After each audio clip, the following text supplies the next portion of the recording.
If the AI is going to destroy humanity, it's not because it is intelligent, but because we're stupid. Welcome to The Big Puzzle. In this podcast, we explore the subtle connections between science, religion, politics, economics, and history. One piece at a time, we unveil the big picture of this shared experience that we call life.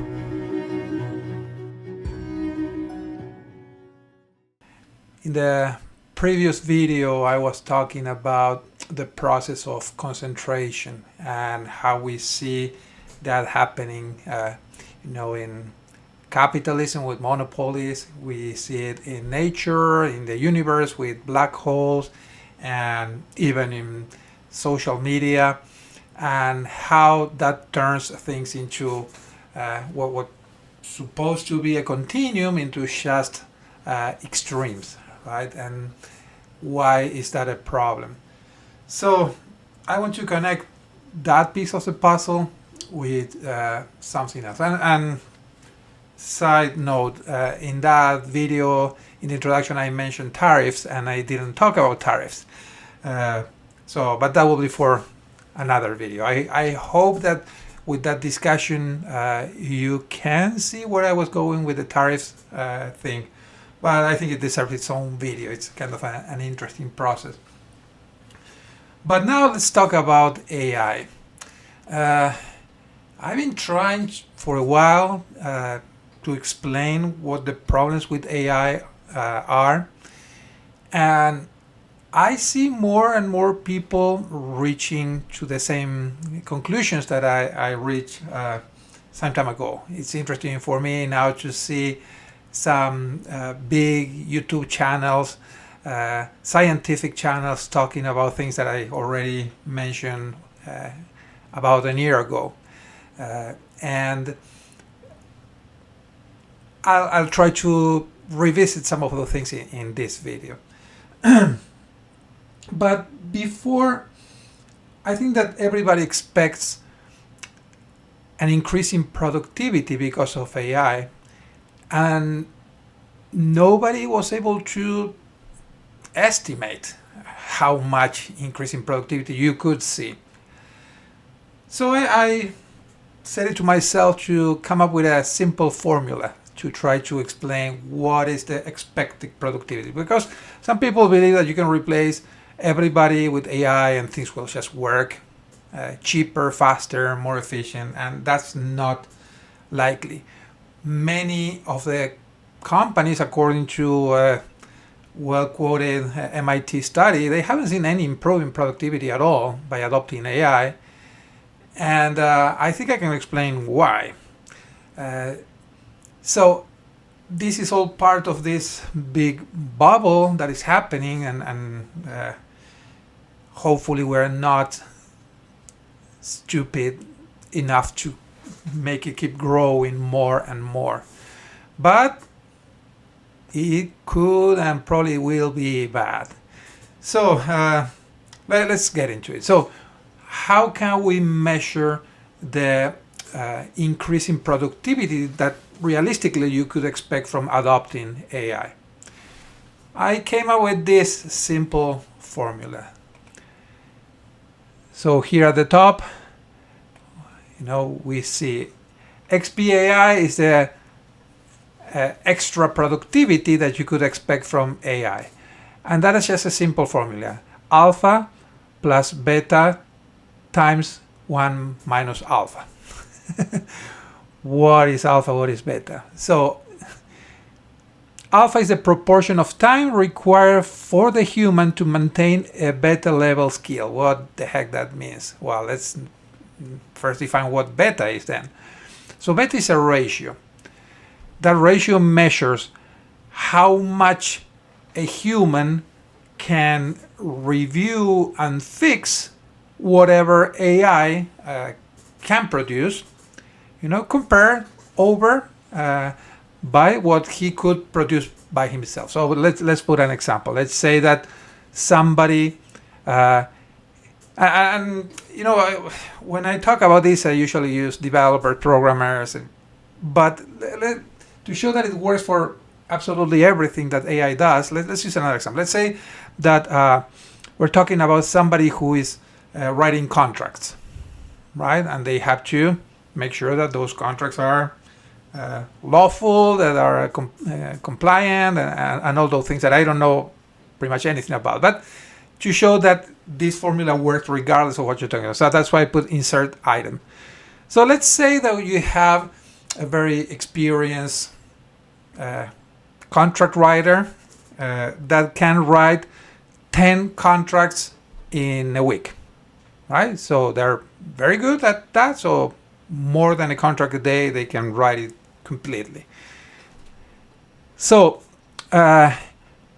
if they would spend all their time, and that means alpha equals 1, all their time writing contracts by themselves, their productivity would be 10 contracts a week. But now we bring an AI, and this person realizes that a big chunk of what he does could be done by AI. So AI can write the contracts, but then he has to spend time reviewing them. So beta is actually that ratio, how many more contracts this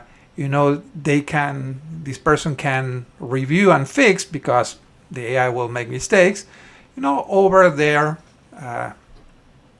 own productivity. And let's say that we start with a beta of 2.5, right? So that would mean that the AI could write 2.5 reviewed by this human and fixed contracts a week. So why don't we just have this person review whatever the AI does, and that would increase his productivity 2.5, so it would be just beta.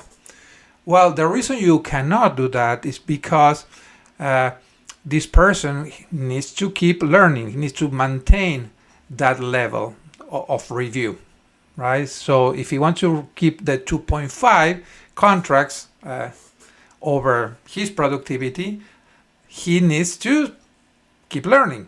And the best way to learn is to keep writing contracts himself, because laws changes and regulations, and so all those things, he needs to be on top of that. He can't just become the babysitter of AI, because he would lose those skills, and then the AI will have errors that are not fixed by this human. The expert level will become lower. So that's where alpha comes in. How much of his time this person has to spend doing the old way of writing contracts to maintain that 2.5 level. And let's say that this person is such an expert that if he just does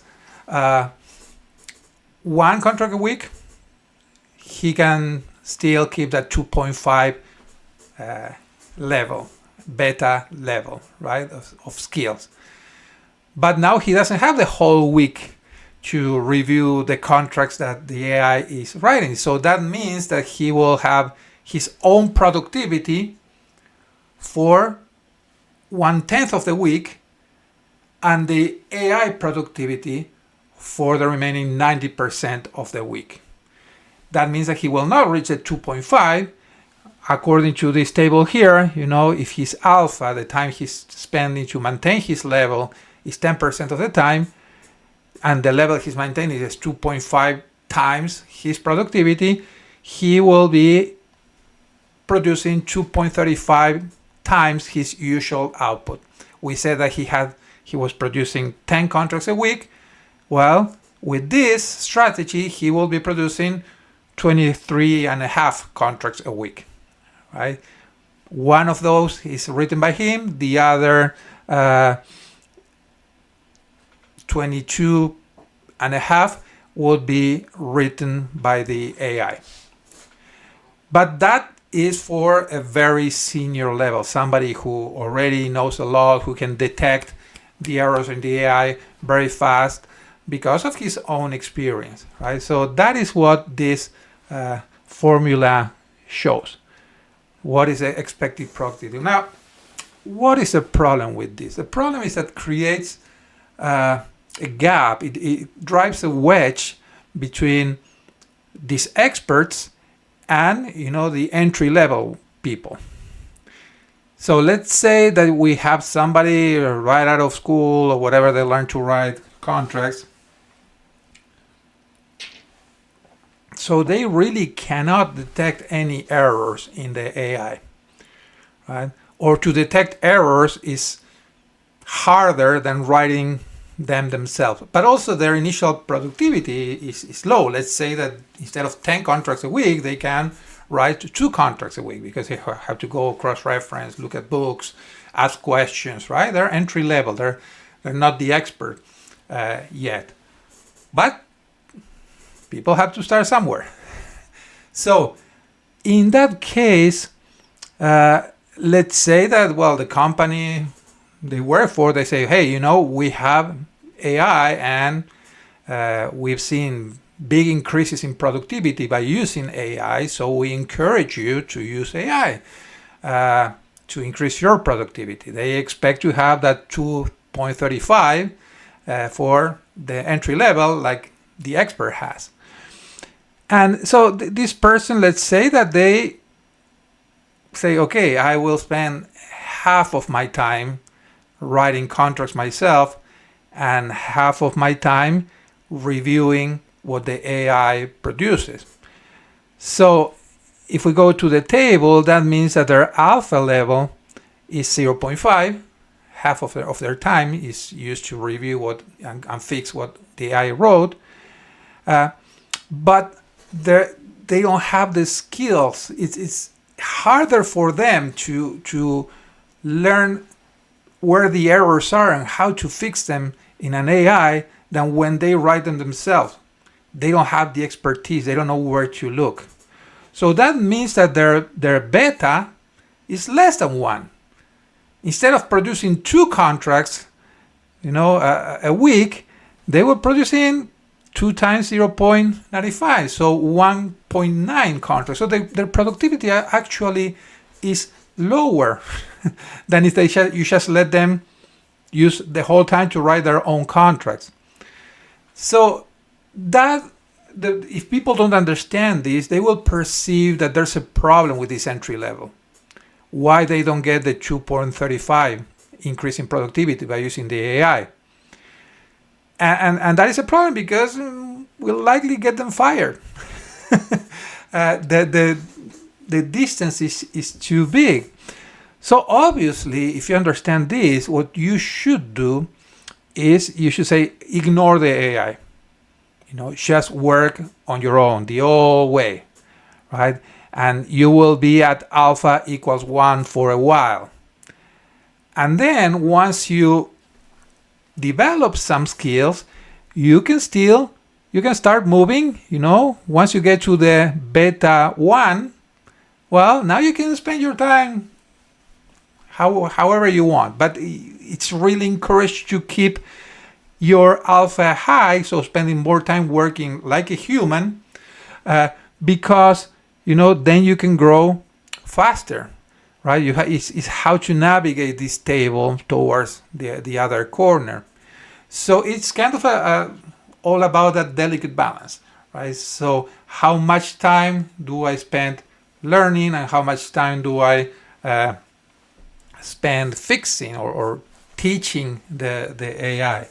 In optimization, there's this concept that is called exploration versus exploitation. So optimization algorithms try many different solutions, and then when they found some that look promising, they focus their attention on optimizing that part, right? Exploiting that one. So that balance between exploration, seeing what could be done, and deciding, okay, these are the ones that I'm going to focus on and exploit. That's a very difficult thing. If the convergence to exploitation is too fast, that means that you end up being in a local maximum, right? It's something that, it shows some promise, but maybe there was something way better somewhere else and you didn't explore enough. So we see the same thing here. So exploring in this case would be learning, and exploiting would be teaching the AI. And by teaching, I mean fixing the errors.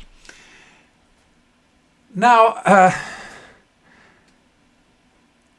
we face a big problem, because all the companies will be saying, why should I invest in these people out of school? They're not productive. So I'd rather spend my money hiring expert level, because their productivity is multiplied several times. While this entry level, the productivity is very, very bad.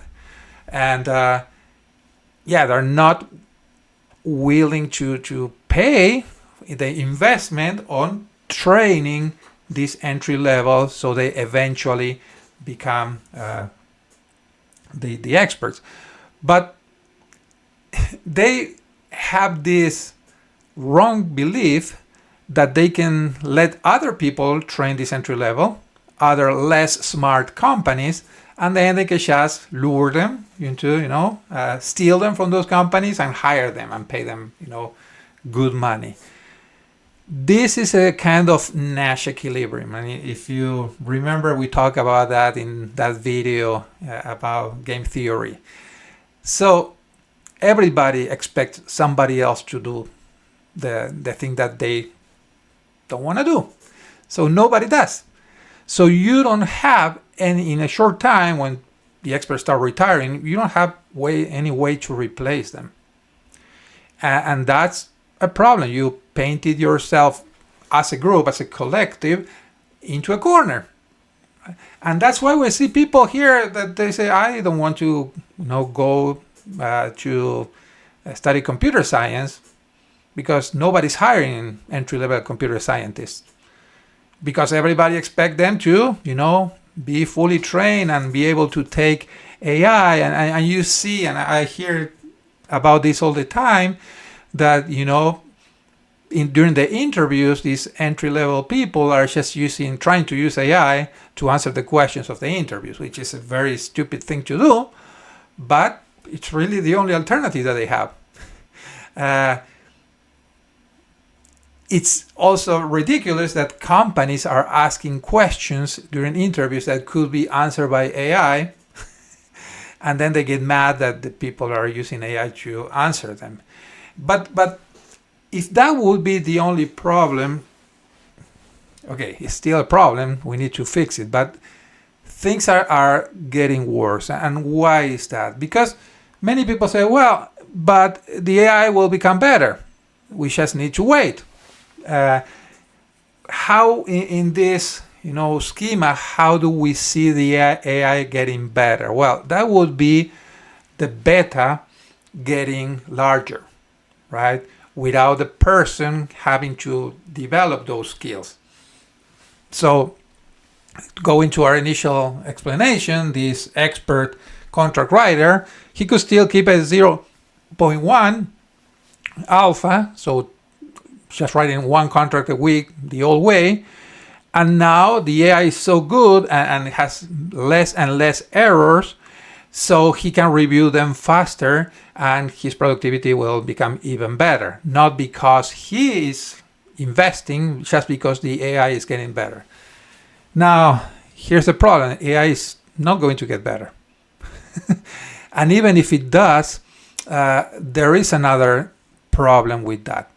So let's say that now an AI makes 10 mistakes per contract, right? And in the future, it becomes so much better that only makes one mistake in the contract, and it's a very small mistake.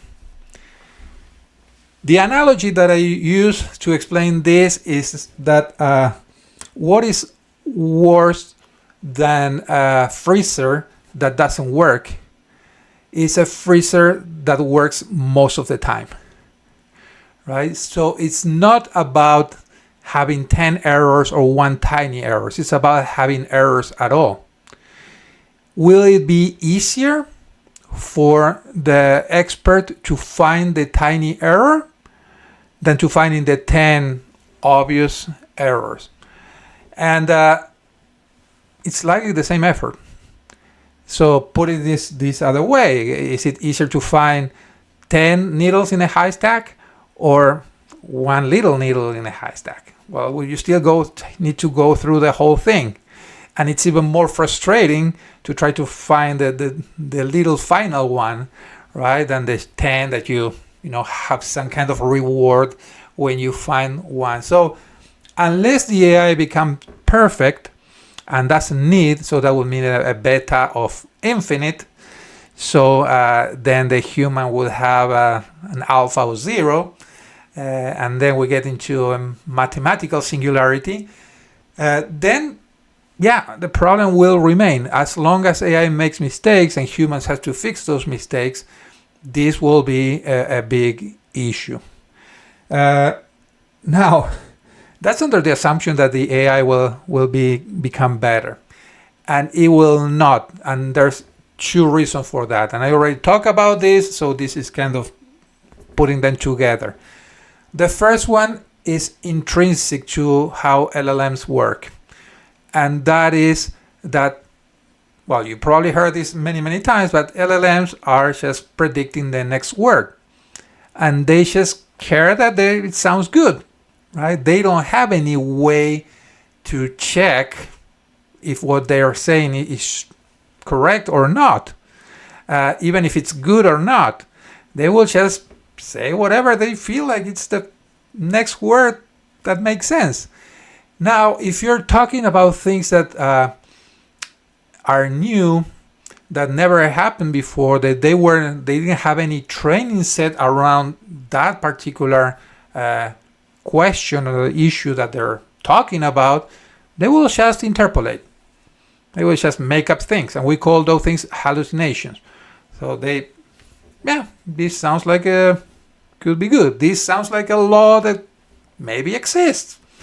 So I will just quote it here, and I will just use it as a rationale for writing this part of the contract when the law never existed, right?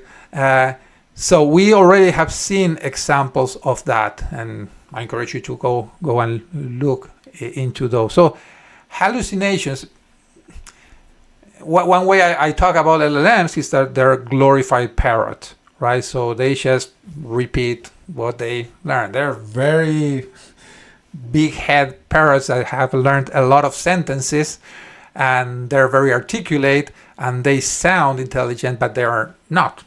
Right? It's not artificial intelligence.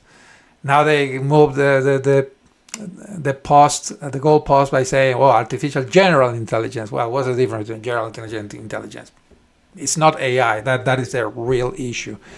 So that interpolation and sometimes even extrapolation, which is even worse, can make, by definition, these AI models will always make mistakes. That could go away, if somebody comes up with something that is technologically revolutionary, like these AI algorithms were, but you can't plan on that, because that might happen today or might happen or might never happen. So those are mostly serendipitous. You cannot plan to say, oh, I'm going to, find something or create something that will solve this problem. You can try and you might get lucky and run into something. But I already talked in one other video that I encourage you to go and watch if you want, about why academia is getting worse at that, why we're losing generalists, and why we're losing the polymath that could basically identify these potential new breakthroughs. And so, even worse, because now we're using AI to write papers that are peer-reviewed by AI, so we're filling journals with crap, and that leads to the next part of the problem. It's not only the hallucinations, but it's also we are destroying the source of training, right? What do I mean by that? Well, the LLMs now are so good because they were trained in a huge amount of data and information and knowledge created by humans. So it's piggybacking on what humans created. Now, if you want to train new models, you still need the humans to keep producing knowledge and good quality knowledge. So the models could be trained and still make their mistakes, but we'll never be as good as the humans. But the problem is that we're slowly discouraging people to put the effort to share their knowledge. What's the incentive if you know that the AI will be writing books? So why would you write a book when you're competing with 100 books a minute generated by AI and people won't tell the difference? So why would you put the effort? Well, the problem is now that the next generation of AI will be trained on what was produced by the previous generation of AI. So that I already talked about that in a video 1 year ago, and I call it aging, right? So I talk about aging, I talk about inbreeding, and my favorite is the knowledge socialism. So again, socialism works because of capitalism. Capitalism creates the wealth, then socialism distributes it and until it's gone, right? And then it's just poverty for everyone. But here the capitalism is the knowledge that people produce and that it's in the internet available for everybody. But if you discourage people from creating new knowledge, well, then you have a knowledge socialism. It will implode, it will kill itself and us in the process. That's why the intro, we're killing ourselves by stupidity, by letting something that we call artificial intelligence to ruin our lives and our economy and everything. And don't get me wrong, they're awesome tools and they're very clever, and I admire the people who came up with these new algorithms. I talk about them, I talk about how they, got the idea of how a mind works. I don't think that they did it intentionally, but this connection of this multidimensional network of concepts that we call mind. So it's great and it's useful. Yeah, it can increase your productivity. But we're taking it to an extreme where, we're destroying everything. So, again, this is one of those videos where I don't have a solution. I just want to shine some light on the problem. Hopefully, people smarter than me can figure it out. Many societies just change after very traumatic events like wars or famines or any tragedies, and that's the only way that they can live the Nash equilibrium, right? And they realize that as I talk, the only way that you can get away from an unstable equilibrium is to put on top of that a very stable equilibrium, and in most cases those are principles and values, shared principles and values. So you feel like you should be doing things. It's related to religion in many cases, or to God.